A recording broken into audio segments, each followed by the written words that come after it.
And then David Calderon, did I say that right, David? Okay. He is a founding partner of Barth Calderon LLP and head of its dispute practice. He has a passion for prevention through planning, strategic asset preservation, aggressive debtor defense, leveraging his knowledge and experience to help you protect what you have worked your whole life to build, which is really important. David, do you need to share the screen? No, I haven't prepared a PowerPoint or anything. I can kind of dovetail and Okay. kind of, I guess, fill in the cracks, which is a lot of what asset protection attorneys do. You know, you buy insurance, like for you guys as realtors, you buy E&O insurance, or your property owner, you buy business insurance, homeowners insurance, what have you. But there's all sorts of things, obviously, that insurance doesn't cover. And that's a big reason for having asset protection. I mean, my background, I've been an attorney now for almost 30 years. I've been with my partner, Harry Barth, now for 20 of those. And prior to coming to work with Harry, I did nothing but try lawsuits. I was a medical malpractice defense attorney, defended doctors, hospitals, healthcare providers, and spent a ton of time in court in front of juries, judges, things of that nature. So I know what the sausage making process is like with litigation.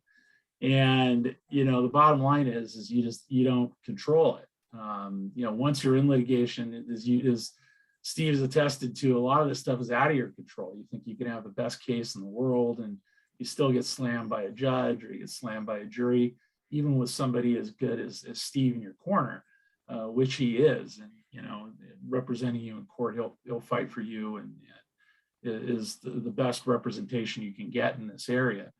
But still, it's a thing where you don't control. It can cost you an absolute fortune. You're going against opponents who really have nothing to lose, who don't have a lot of money a lot of times themselves. So even if they do something frivolous and sue you and you knock them out of court and you get a monetary judgment, it's like, well, how the heck are you going to collect a lot of these times, right? Because you're talking about people who don't have any assets. So it's really difficult. So, they don't have much to lose, but you guys here and the people that you represent have a lot to lose. And one way that you can bring control into an environment of chaos is to at least take care of yourself, right? And be prepared on your end, do what you can to help yourself. I'm a huge proponent of classical philosophy, like Stoic philosophy, like the Greeks and Romans, Marcus Aurelius and Socrates and all these old folks who preach know thyself, right? And that you can't control the chaos that goes on around you. You can't control the things that are thrown at you from a day-to-day basis, but you can control how you react to them, right? So basically, what that means is in this very, very difficult maelstrom of legal environment, financial business environment for people who own property, people who have assets, we're creeping into a society where the government is hostile towards those people. They want to fund more social I'm not going to make a huge political statement, but say, they want to fund more social programming by raising taxes, going after wealth transfers, and making it much harder for folks who they think have, the economic advantage to bear a lot of the societal brunt and weather the storm of a lot of the issues that we're going through with COVID or what have you. And these eviction moratoriums are just one, example of that. I mean, you may not be able to collect from your tenants, but what are you going to do about the bank when they come knocking and say, hey, I want my mortgage paid, right? Or I want my loan on my commercial property paid. You don't get a lot of protection, from that. So you not only have liabilities that come at you from inside your assets, the properties you own, things of that nature, like tenants, for example, but you have external threats like lenders, the government is another example, and other folks that can come at you. So really what I preach with folks who are in business of any kind, you guys are all real estate agents. Most of the stuff you do is contractual. So it's not covered by insurance. I'm sure a lot of you have errors and omissions insurance, which is awesome. And you should have it. You should have as much as insurance as you could possibly afford. But it's not going to cover a lot of your breach of contract stuff. It's not going to cover fraud.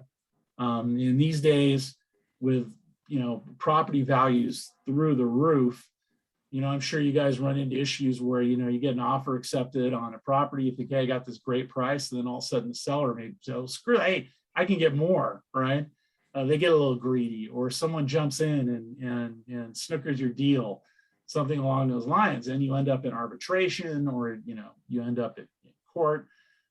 You're fighting over this stuff, and it all costs a lot of money. So I think really the bottom line is, you guys need the bottom frontline asset protection involves making sure that your business is structured in the right way, that if you're a real estate agent, that your real estate agent practice, your business is either incorporated or a limited liability company or something, where it's a structure beyond yourself, that so your own personal assets aren't exposed.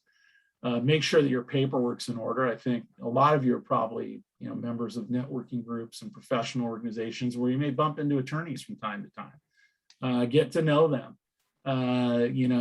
See if they can review your documents. You can work deals with them maybe so they won't charge you an arm and a leg. You don't have to walk into every lawyer with a $10,000 check for a retainer. There are plenty of lawyers, myself included, who are more than happy to answer questions and talk to you about stuff that's going on with your documents and things that you can do, to better protect yourself, protect your family, protect the assets, the things that you've taken a lifetime to build. The same thing goes if you're a property owner. I'm sure lots of you have investments in rentals, either residential rentals, maybe you have money in commercial property. Those things definitely need to be held in limited liability companies. Or other vehicles that can where you've got a barrier or a shield between yourself and what goes on at that property. Because a lot of times who knows what's going on there. And you also, like I said, you have liabilities coming at you from all sides. So it's one of these things where you need to set those things up to best protect yourselves. So those are really kind of the big things that I would say, because if you're doing business as a real estate agent, or you're doing business, especially in deal making, you're going to get into trouble at some point. It's just going to happen. It's just the cost of doing business, and if you're not going to get in a situation where you get in a dispute with somebody over something, then you're probably not doing a lot of business, right? So it's just one of those things where you need to take care of yourself. And there's a ton of things that insurance doesn't cover. You get mold claims on real estate, breach of contract stuff. You've got liability from creditors that may attach to you. So really what I would say is, talk to a lawyer, get a consultation, speak to them about your situation, talk to them about your business structure, how you do business, and, seek out some recommendations from experts on how to best protect yourself. I think, like I said, the frontline thing is make sure all your documents, the way that you do business is taken care of through making sure your paperwork's up to date, making sure your paper covers contingencies, and that sort of thing. And then make sure that your assets, your holdings are protected by way of legal entities such as LLCs, corporations. Your personal assets can be protected, not necessarily through living trusts, but there are asset protection trusts and things if you have a significant amount of assets that you're holding.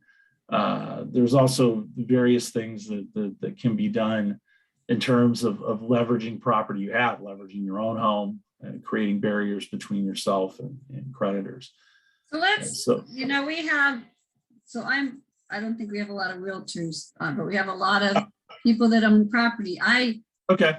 I am incorporated. I have a retainer with lawyers. But I look at these people that have, and my son was just sued. It was set up, but I'm actually on his property. So I just put his property in my trust and got it out of his name. But I think someone actually ran in front of him because the pictures they had, she was crying. It was all a setup. And she's been through 3 attorneys. The first 2 fired her, and now she's on her 3rd, So Yeah.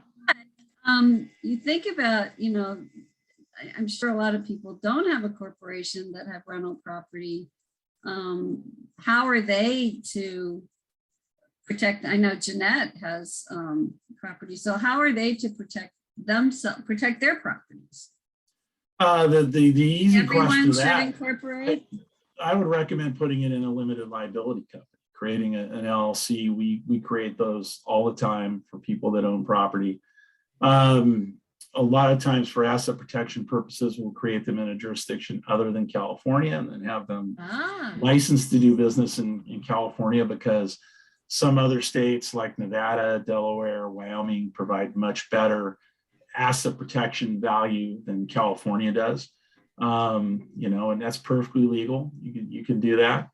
I have not heard that, and that's really interesting. So you're saying even though you own the property in California, set up in a state that's more landlord friendly than tenant friendly. Correct. And you would have to register to do business here in California, like say Wyoming, for example, which has really good asset protection law, and everybody, Wyoming or South Dakota or all these other states that they advertise, form an LLC, cheap and easy. But yeah, you can definitely do that. You just register to do business here in California.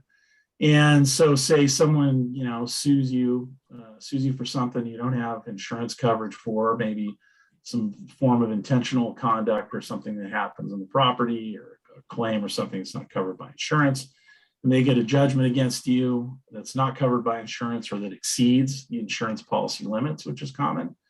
And they try to foreclose on your interest in the LLC that owns the property itself. In a state like Wyoming, they can't do that. All they can get is what's called a charging order, which means that they can charge any distributions that are made by the LLC to the owners as owners. And in those cases, there's ways of getting the income out of the LLC into you that don't involve necessarily distributions to the owners. But it's a line of defense against someone getting control of your LLC and then turning around and trying to liquidate the home or the property that's in the LLC. And California has rules in that regard that state if you're properly registered in the state of California, if you pay your business taxes and things of that nature up to date, then California will apply the laws of Wyoming or the other jurisdiction when it comes to enforcing those laws, the charging order laws. Because in California they do also have charging orders, but if charging orders aren't satisfied after a year or two, the plaintiff can try to go back into court and liquidate the interest in the LLC or get to the LLC and then try to get control of the LLC, which has control of the asset, which would be the house. If that makes sense. So, you want to guard against something like that. So if you have multiple properties in different states, I was told at some point that you might want to have an LLC separately for each property. Is that true? Yeah, that's correct. I mean, for maximum asset protection purposes, we always recommend that you segregate your properties into separate LLCs. Not everybody can afford that, or not everybody thinks they can afford that, and everybody wants to deal with the hassle of doing that sometimes. So they may congregate properties that do not have a ton of equity, for example, in like one LLC, and maybe take a property that has a lot of equity that can be had and put it in its own LLC, something of that nature. But yeah, we usually recommend that you use one property per LLC for maximum benefit. Okay. Anybody else have some questions? That was a lot to take in. I know, and it gets very it gets a little wonky and technical, even for attorneys. A lot of attorneys have. I've tried asset protection cases in court involving a lot of the structures that we put together. And I've won a lot of those. And, lawyers are usually very, very good at chasing liability, right? But what a lot of lawyers forget to think about is, okay, I got this judgment, now what do I do with it, right? So it gets a little dicey, a little difficult, but lawyers are smart people. They go to law school for 3 years, they pass the bar, they're not dumb. So eventually, a lot of them figure it out. Even if later on they figure out they might be a little bit wrong on the facts, they figure out how to use the process. So it's best to arm yourself with information and with perfectly legal stuff that you can do to make their life more difficult. There's nothing that says that you have to make it easy on somebody who's coming after you to try to prosecute a claim or come after your property or assets or what have you. Yeah, you work so hard to build your wealth, and if you look, the wealthiest people own real estate. And gosh, to lose it is just. It's the most common way for people to build wealth in this country, and I come of a family of immigrants. I'm Mexican American. My dad came here from Mexico City to chase after the American dream. And, it's hey, buying real estate, owning your own home, maybe taking that money, investing it in other stuff, other real estate. That's like the first line of wealth building in this country. So it makes perfect sense to do what you can to protect it. And a lot of the cost of maintaining limited liability companies or corporate structures or whatever can be passed on as business costs and things of that nature, where it makes perfect sense to spend a little bit for an ounce of protection. Costs a hell of a lot. It's a hell of a lot cheaper than a pound of cure. Someone much smarter than me came up with that, by the way. So yeah. Well, you're never going to believe what we're going to talk about next month. We're going to talk about investing in real estate. So there you go. We're going to get some tips on how to buy, where to buy, how to get the best interest rates. It's not your primary residence. So now we know a bit about how to protect it. Let's get more. Yeah, and the best time to protect yourself is at the outset, right? Is before you get into these entanglements. And we see people who come to us from all over the spectrum. They come sometimes when it's just starting out. Sometimes they're in the middle of something, and they need help. Sometimes they come to us when they're already in a lot of hot water and they want to try to get some help. And it's a little more difficult on that end to help people than it is on the front end. But a lot of people who we've helped out of situations where they've been in hot water, they've come to us when they're starting again, right? To do things at the beginning or at the outset to try to limit their liability. David, this is Paul. There's a chat question about reassessment there. If you're moving a property, I don't know if you see that chat, but I see that. Yeah, does putting a property in and out of a LLC cause a reassessment for tax purposes? It shouldn't if it's a like for like transfer, right? So basically, if you're transferring, if you own the property, or say like if you and your spouse own the property and you move it into an LLC where you and your spouse both own the LLC. What if it's to a different state? Different state, no. That shouldn't affect it in and of itself. In some jurisdictions might get cute and try to reassess or something along those lines, but it just the normal transfer into an LLC type thing shouldn't trigger a reassessment. Okay. It's not a sale. It's not a Yeah, we haven't seen that issue, but that's a good question if it's out of date or you're, so that's good to know. Yeah. All right, well, thank you so much, David. Next month, it's always a third Thursday of the month at 5 o'clock via Zoom. Next month, we'll have Natalie Moser from Huntington Beach City Council, who's going to give us an update on what's going on in Huntington Beach with the oil spill and how that's going. Hopefully things are cleaned up by then, but I doubt they will be. It takes a long time. And then we're going to talk about investing in real estate, or a little bit of everything, vacation rentals, just, you know, what kind of money people are making, and then kind of the struggles people are having with rental property. So we'll talk about that. And let's see what else. We have I did want an announcement this Saturday in Sunset Beach. I'm in the Sunset Beach Women's Club, and we raise money for local scholarships. And these are really, really scholarships for not only kids, but for adults too. Some adults that want to further their education. So we usually have a big chili cook-off every year, but because of COVID, this will be the second year we haven't been able to have it. So we're having a pirate party at 5 o'clock. It's it's $50 or $40 for 2 people to get in, and $5 drinks, and it's really really affordable. Put your pirate gear on. It's going to be on 12th Street where the fire station used to be. We actually bought that property, but we're going to have a lot of door prizes, and Tommy's going to do a live auction, and we're going to have a silent auction. So we're going to try and make up for not having these chili cook-offs and earn some money there. So if you can join us, please do. We always have fun in Sunset Beach. So.